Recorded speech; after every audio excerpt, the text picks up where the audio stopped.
Welcome to the Black Bibliophile podcast. The Black Bibliophile is a podcast where I, Jazz, read and talk about popular and little-known books, comics, zines, and authors. To quote Haruki Murakami, "If you only read the books that everyone else is reading, you can only think what everyone else is thinking." And with that, let's start the show. What's up, guys? Welcome back to the Black Bibliophile. It's me, Jazz. And yeah, I wanted to start off the show this week with a couple of recommendations or shout outs of certain books you should try to look out for in your local bookstore or Barnes & Noble or Amazon or wherever the hell you buy books. My first recommendation for this week, Children of Blood and Bone, Legacy of Orisha by Tomi Adeyemi. I believe I'm saying that right. If I'm saying it wrong, y'all can come for me in the comments or whatever. But Tomi Adeyemi. It's a sci-fi book written by a Black author that reached the top of the bestsellers YA books this week. It just came out. It was released, I believe, last week. Yeah. And I'll read the back for you so you guys can figure it out. "They killed my mother. They took our magic. They tried to bury us. Now we rise. Zeli Adebola remembers when the soil of Orisha hummed with magic. Burners ignited flames, tenders beckoned waves, and Zeli's reaper mother summoned forth souls. But everything changed the night the magic disappeared. Under the orders of the ruthless king, Magi were killed, leaving Zele without a mother and her people without hope. Now Zele has one chance to bring back magic and strike against the monarchy. With the help of a rogue princess, Zele must outwit and outrun the crown prince, who is hell-bent on eradicating magic for good. Danger lurks in Orisha, where snow leopards prowl and vengeful spirits wait in the waters. Yet the greatest danger may be Zeli herself as she struggles to control her powers and her growing feelings for an enemy." So if you guys love, sci-fi and love books and really enjoy a Black women writing sci-fi with Black main characters, I'd go run out to your local bookstore and get Children of Blood and Bone by Tomi Adeyemi. I suck at these names, and I'm so sorry. But yeah, please, check that out. And another book I wanted to mention today, Poet X by Elizabeth Acevedo. Me and these last names, I apologize again. Poet X is about Zamora Batista feels unheard and unable to hide in her Harlem neighborhood. Ever since her body grew into curves, she has learned to let her fist and her fierceness do the talking. But Zamora has plenty she wants to say, and she pours all of her frustration and passion into the pages of a leather notebook, reciting the words to herself like prayers, especially after she catches feelings for a boy in her bio class named Aman, who her family can never know about. With Mammy's determination to force her daughter to obey the laws of the church, Zamora understands that her thoughts are best kept to herself. So when she is invited to join her school slam poetry club, she doesn't know how she could ever attend without her mommy finding out. But she still can't stop thinking about performing her poems, because in the face of a world that may not want to hear her, Zamora refuses to be silent. So Poet X, once again, another YA book that you guys should pick up by a Black author about Afro-Latinas living their best lives. So please, and poetry and strife and just go pick it up, all right? The Poet X. And go to your local bookstore, check it out. It's pretty dope. Yes. So with that being said, those are my featured books this week. Go pick up Children of Blood and Bone and The Poet X. And yeah, let's get on with the show. So this week, I want to talk about, I just want to talk about More graphic novels. My obsession with graphic novels just imploded when once again I've been reading that book and I just cannot pick up another novel until I finish this novel. So another way to get around that other than audiobooks was to get graphic novels. So I ordered, with my Christmas gift card I got from my father-in-law, I ordered a fuck ton of graphic novels. And the one I really want to talk about, the one I really, really, really want to talk about that I read like 4 times in a row is Yes, Roya by C. Spike Trotman. It's published by Iron Circus Comics, Iron Circus Books, who is also run by C. Spike Trotman. She is a Black comics publisher, and she publishes erotic comics about just everyday life, weird, amazing, beautiful comics. She puts out all of them. So, Yes, Roya was written by C. Spike Trotman and drawn by Emily Dinich, and is published by Iron Spike Comics. I love this book. C. Spike Trotman is not only the writer of this book, but she's the founder of Iron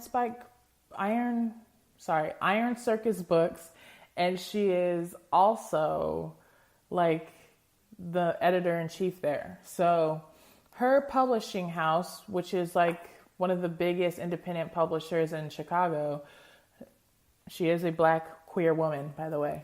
So that's pretty dope too. Her publishing house puts out amazing erotic comics and weird, fun, funky comics. And you guys should totally check out Iron Circus if you ever, get the chance. But let's talk about Yes, Roya. Yes, Roya takes place during the 1960s, and it's about mainly cartoonists.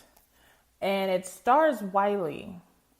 Wiley is, an up-and-coming comics creator, up-and-coming cartoonist, and he gets a chance to finally meet his idol and to actually, he wins a contest to go to his house and have him look at his drawings. And so, the book opens with him going to his favorite cartoonist's house, who is Joe Alstrom. Sorry, I'm reading it as I'm going because, again, my short-term memory is garbage. So I have read this book 4 times when I got it because I just couldn't stop reading it. I know this is a lot about me once you figure out what this book is about.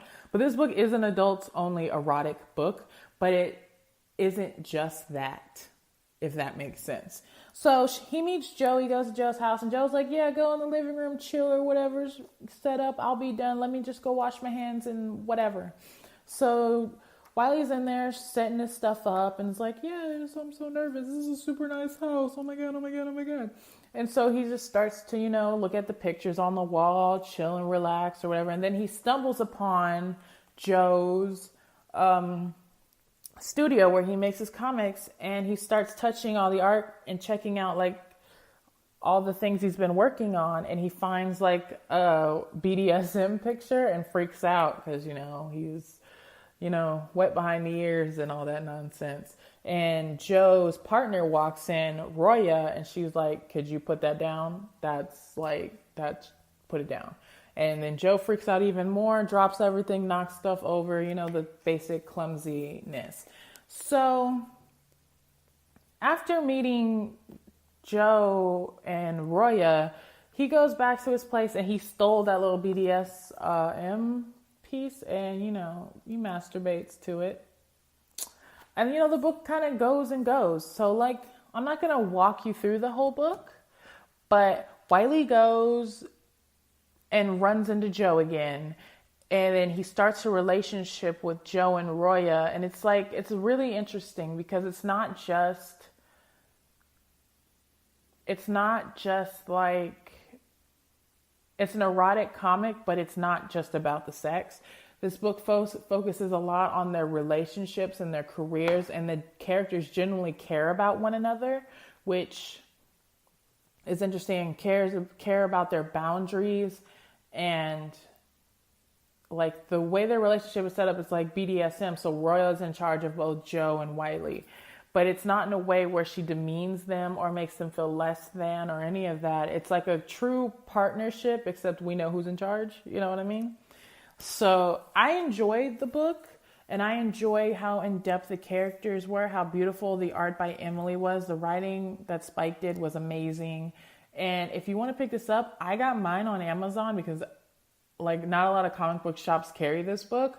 I think Iron Circus Comics is finally getting distribution through Diamond, so you might be able to go into your local comic shop and order Yes Roya from them instead of like going on Amazon or what was it called? Barnes & Noble.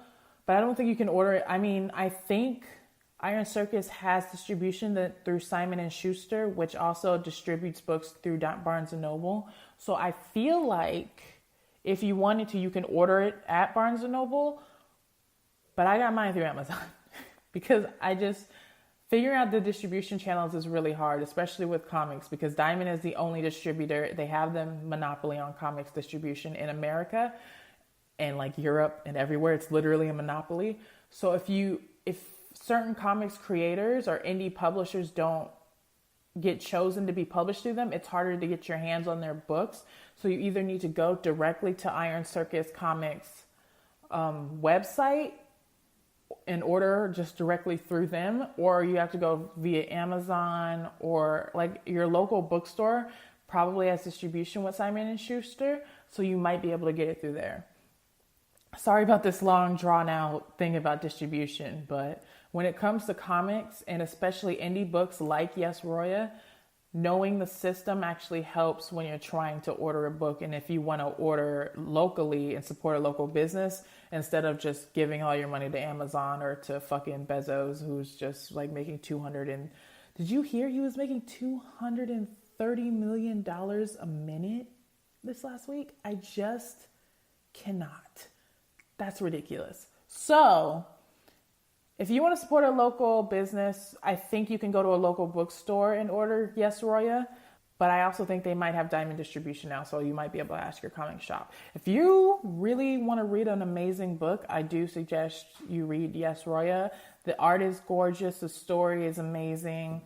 And if you want to see what real BDSM relationships and poly relationships are like, this book is really like, this is perfect. And it was written by a Black woman and published by a company owned by a Black woman. So if you want to support Black women in 2018, Yes Roya is where it's fucking at.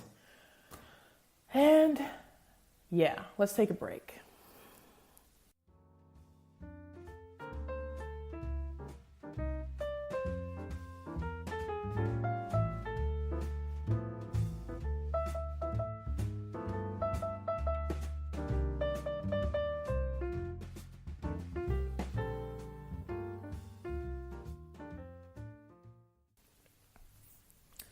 And we are back. So another book I want to talk about, another graphic novel, since this seems to be like the graphic novel episode, is The Prince and Dressmaker by Jen Wang, another woman of color. The Prince and the Dressmaker, let's read the back for you guys so you guys can figure out what this is about. Prince Sebastian is looking for a bride, or rather, his parents are looking for one for him. Sebastian is too busy hiding his secret life from everyone. At night, he puts on daring dresses and takes Paris by storm as the fabulous Lady Crystalia, the hottest fashion icon in the world capital of fashion. Sebastian's secret weapon is his brilliant dressmaker, Francis, his best friend and one of the only two people who know the truth. Sometimes this boy wears dresses. But Francis dreams of greatness, and being someone's secret weapon means being a secret forever. How long can Francis defer her dreams to protect her friend? Jen Wang weaves an exuberantly romantic tale of identity, young love, art, and family. A fairy tale for any age, The Prince and the Dressmaker will steal your heart. So The Prince and the Dressmaker is a beautiful, beautiful book written and drawn by Jin Wang. It's published by First Second Books, who First Second puts out some of the best graphic novels. Page is this gorgeous full color. It's just so gorgeous. Like I can't express to you how beautiful this book is. And I love Frances and her relationship with the prince. I love how at first when he hired her, she was like, I don't even know what I'm doing at the castle. She thought she was working for the queen or something. And then when the prince when she realized it was the prince, it was like a moment of shock and then complete like, okay, you like wearing dresses. Well, you're going to be the baddest bitch in these dresses. I'm going to make you. And when he put on the first dress, he became her muse. And it's like a beautiful love story. It's just a great story about acceptance and love and coming into your own, because they're both young. They're both like 14, 15. So it's a great like story of coming into who you are and accepting who you are and accepting those around you and realizing that love really doesn't have a shape or form. It just is. I like it. It's a great book about acceptance, and I feel like it's perfect for kids, it's perfect for adults, it's perfect for anybody. The art is full of whimsy. The dresses that Jen draws are just fucking gorgeous, and I wish I could go out and buy them. The writing is sweet and funny and heartbreaking and beautiful. And I feel like The Prince and the Dressmaker is something you all should once again go out and get. It's by First Second, so every comic shop should have a copy of this. This came out very recently, and I think, yeah, y'all should check it out if you love a great graphic novel about acceptance, beauty, love, and everybody would love it. And especially if you want to get something for your kids. Your kids love graphic novels and you just want to, get them into reading, the art is gorgeous, the color is, it's hard to describe how amazing this graphic novel is via like just my voice. If I had just pictures to show you, you'd get it. But yeah, check that out because it's pretty damn amazing. And yeah, we have come to the end of this episode of the Black Bibliophile. Once again, you can check me out on Twitter. My personal Twitter is @Jasmine_Joyner. You can support me on Patreon at the Black Bibliophile. You can buy me a coffee.